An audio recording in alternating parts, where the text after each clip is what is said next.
Les miroirs, autrefois vivants de lumière, semblaient projeter des ombres. Un soir, au moment où le silence était devenu insupportable, elle entendit un cri strident, désespéré. Elle trembla de toutes ses forces. Quand elle appela, sa propre voix devint un murmure. Suivie par le silence lourd qui suivit, elle se trouva paralysée. Elle abandonna le balai, attrapa son sac et sortit en courant. Cette nuit-là, elle ne trouva pas le sommeil. Le lendemain, elle passa presque toute sa journée dehors, évitant l'inconnu qui habitait son salon. Les clientes, inquiètes, lui demandèrent pourquoi elle semblait si troublée.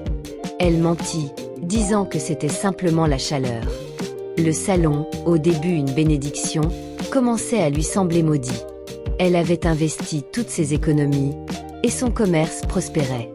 Mais une petite voix lui murmurait qu'il y avait quelque chose de plus dans cet espace que ce qu'elle pouvait voir. Un jour, dans un bus bondé, une vieille femme assoupie oublia ses lunettes sur son siège. Neka les ramassa, intriguée par leur allure ancienne. En les mettant, un début d'angoisse l'envahit. Quand elle se regarda dans le miroir, elle aperçut une silhouette au fond de la pièce. Une femme aux yeux tristes, vêtue de lambeaux, qui pleurait. Son cœur s'emballa. Elle retire rapidement les lunettes, et la silhouette disparut. Tremblant, elle réalisa que ses lunettes avaient révélé quelque chose d'horrible.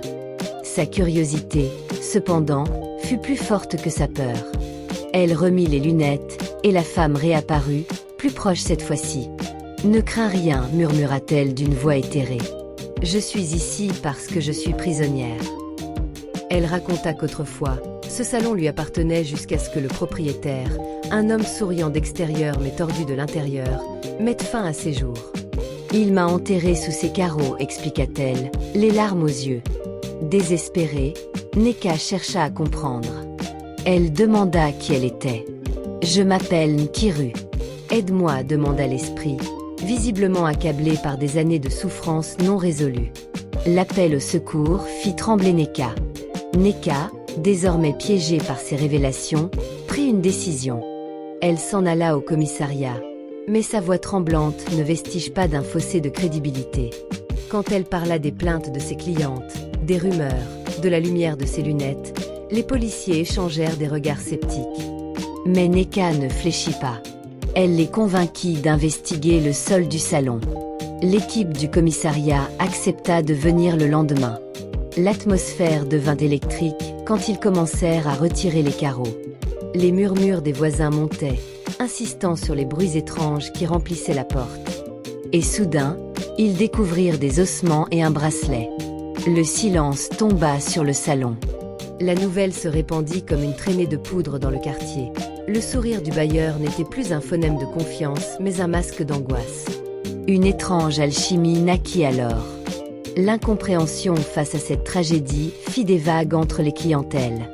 Malgré le bruit, le salon se vida lentement. Les clientes hésitaient à entrer, l'odeur persistante des secrets imprégnant les murs. Neka décida de fermer le salon. Elle reprit ses activités de coiffure à domicile. Elle trouva la paix dans des gestes familiers, entourés de rires et de discussions chaleureuses. Mais au fond, le souvenir de Nkiru la hantait. Un matin, en coiffant une mariée, elle pensa aux événements qui avaient mené à cette tragédie. En se regardant dans le miroir, elle savait que l'histoire de Nkiru était aussi la sienne. Jamais elle n'oubliera. Elle avait revêtu le manteau de la vérité et l'avait porté avec dignité. Dans un endroit où la douleur avait sciemment troublé son rêve, elle avait apporté un souffle de légèreté qui, espérait-elle, apaiserait les esprits en peine. Les semaines passaient et la douceur de la vie reprit ses droits, comme une brume légère sur ses épaules. Elle apprit à sourire de nouveau, à accueillir le monde tel qu'il était, avec ses ombres et ses lumières. Et tandis que son cœur battait à son propre rythme, Neka remerciait la vie. Ses mains aujourd'hui apaisées servaient à alléger les cœurs, mais surtout à réaliser qu'elle était une pilier de lumière dans l'arrière-salle de ses souvenirs, et qu'un jour, elle retenterait d'ouvrir ce qu'elle avait fermé. Si cette histoire vous a captivé et touché, n'oubliez pas de vous abonner pour ne manquer aucune de nos prochaines histoires.